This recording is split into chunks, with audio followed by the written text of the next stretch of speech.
இந்த தேர்தலை பொறுத்த வரைக்கும் உங்களுக்கு கடந்த காலங்களில் நடந்த அந்த ட்ரெடிஷ்னல் ஓட்டிங் பேட்டர்ன்ஸ்லாம் வந்து மாறி இருக்கிறது, உடஞ்சிருக்கிறது.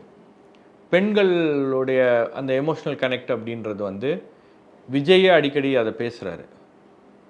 உங்கள் பையன், உங்கள் அண்ணன், உங்கள் தம்பி, உங்கள் புள்ள அப்படின்னு அந்த விஷயத்தை அவர் தொடர்ந்து பேசுகிறாரு. பல இடங்களில் பெண்கள் அதை ரிப்பீட் பண்ணுறாங்க, சொல்கிறாங்க. நீ கவலைப்படாத, கேண்டிடேட்லாம் போகிறாங்கல்ல ஓட்டு கேட்டு, நீ கவலைப்படாதப்பா, வந்துட்டான்ல என் புள்ள, அவனை பார்த்துக்கிறது என் வேலை அப்படின்னு இப்படி பேசுகிறாங்க. பெரம்பூர்லாம் நான் வந்து பேட்டிலாம் எடுத்திருக்கோம். ரொம்ப வெளிப்படையாக, ரொம்ப சாதாரணமாக, என் பிள்ளைக்கு ஒரு வாய்ப்பு கொடுக்கலாம், வேறு யாருக்கு கொடுப்பேன் அப்படின்ற அளவில் பெண்கள் வந்து அப்படி எடுத்து பேசுகிறது அப்படின்றது உள்ளபடியே அதெல்லாம் வந்து அதை சம்பாதிக்கிறது வந்து ஒரு அரசியல் கட்சி தலைவராக ஒரு ஃபஸ்ட்டு எலெக்ஷன்லேயே உங்களுக்கு இந்த அளவுக்கு ஒரு எமோஷ்னல் பாண்டிங்கோ ஒரு கனெக்ஷனோ உருவாக்குவது அப்படின்றதெல்லாம் வந்து அவ்வளோ எளிதான விஷயம் இல்லை. இங்கே ஒரு திரை நட்சத்திரமாக இருந்து அவர் அதை சம்பாதித்தது, அதை அப்படியே அரசியல் ரீதியாக அவர் வந்து அதை வந்து கொண்டு வராரு அப்படின்னும் போது அதற்கும் அவர்கள் தயாராக இருக்கிறார்கள், அந்த பெண்கள் தயாராக இருக்கிறார்கள். அதே மாதிரி முஸ்லீம் பெண்கள் மத்தியில் உங்களுக்கு வந்து சமீப காலமாக இந்த பிஜேபிக்கு எதிரான ஒரு மனநிலையில் அவங்க வந்து தொடர்ச்சியாக திமுகவுக்கு வாக்களிக்கக்கூடிய ஒரு மனநிலையில் தொடர்ந்து சிறுபான்மை சமூகம் இருந்திருக்குது. இந்த முறை அந்த பேட்டர்ன் வந்து பல இடங்களில் அது பிரேக் ஆகிருக்குது. இஸ்லாமிய பெண்கள் நிறைய பேர் போய் விஜய்க்கு ஓட் போட்டிருக்காங்க. அதே மாதிரி இஸ்லாமிய சமூகத்தை சேர்ந்த இளைஞர்கள் ஓட் போட்டிருக்காங்க. அதே மாதிரி கிறிஸ்துவ சமூகத்தை சார்ந்த பெண்கள், இளைஞர்கள்லாம் வந்து பெரிய அளவில் போய் ஓட் போட்டிருக்காங்க.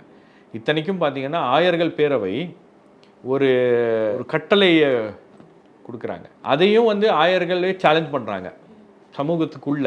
இது சரி கிடையாது, நீங்கள் ஏன் ஒரு பொலிட்டிக்கல் ஸ்டாண்ட் எடுக்கிறீங்க? ஆயர்கள் என்பவர்கள்லாம் வந்து எல்லா விஷயத்துக்கும் ஒரு பொதுவானவர்கள், ஆனால் நீங்கள் ஏன் இந்த மாதிரி ஒரு ஸ்டாண்ட் எடுக்கிறீங்க அப்படின்ற அளவுக்கு உள்ளுக்குள்ளே அந்த ஒரு கன்ஃபரன்டேஷனும் நடந்துகிட்ருக்கு. அதே மாதிரி உங்களுக்கு வந்து இஸ்லாமிய மதத்தில் இருக்கக்கூடிய இமாம்கள் நீங்கள் வந்து தாவேகாவுக்கு வாக்களிக்கக்கூடாது அப்படின்னா வாக்குவாதம் பண்ணுறாங்க, விதண்டாவாதம் நடக்கிறது.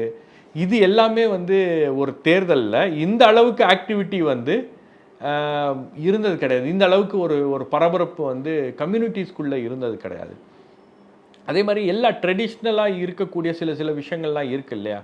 இப்போ ஃபார் எக்ஸாம்பிள் உங்களுக்கு மேற்கு மண்டலத்தில் இருக்கக்கூடிய அருந்ததியர் சமூகம், இந்த சமூகத்தில் உங்களுக்கு வந்து இவங்கெல்லாம் வந்து ஏடிஎம்கேவுடைய ட்ரெடிஷ்னல் ஓட் பேங்க் அப்படின்னும் போது அந்த ஓட் பேங்க் வந்து இன்றைக்கி இந்த பக்கம் தாவேகா பக்கம் ஷிஃப்ட் ஆகுதோ அல்லது அவங்க தாவேகாவுக்கு வாய்ப்பு கொடுக்கலாம் அப்படின்ற அளவுக்கு மாறுறாங்க.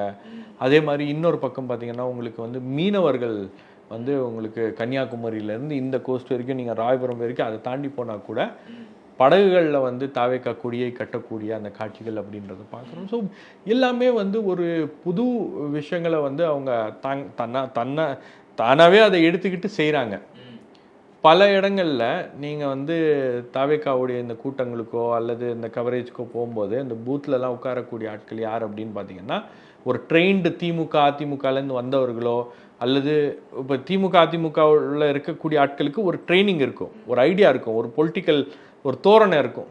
அதெல்லாம் ஒன்றும் இல்லை, ரொம்ப சாமானியர்கள், வேலை பார்க்கக்கூடியவங்க, காலையில் வேலைக்கு போவாங்க, மத்தியானம் இல்லை ஆஃப்டர்நூன் வந்து ஈவினிங் வந்து கொஞ்சம் ஹெல்ப் பண்ணி கொடுத்துட்டு மறுபடியும் வீட்டுக்கு போயிடுவாங்க, இல்லைன்னா லீவ் போட்டு வந்து உட்காந்து வேலை பார்க்குறாங்க. இந்த மாதிரி ரொம்ப சாதாரண ஆட்கள் வந்து களம் ஆடுகின்ற ஒரு தேர்தலாக இது தாவேகாவை பொறுத்த வரைக்கும் அமைஞ்சிருக்கிறது. குறிப்பாக பெண்களுடைய ரோல் அப்படின்றது பெண்கள் வந்து தாவேகாவுடைய கேம்பெயினில் அங்கங்கே இருக்காங்க.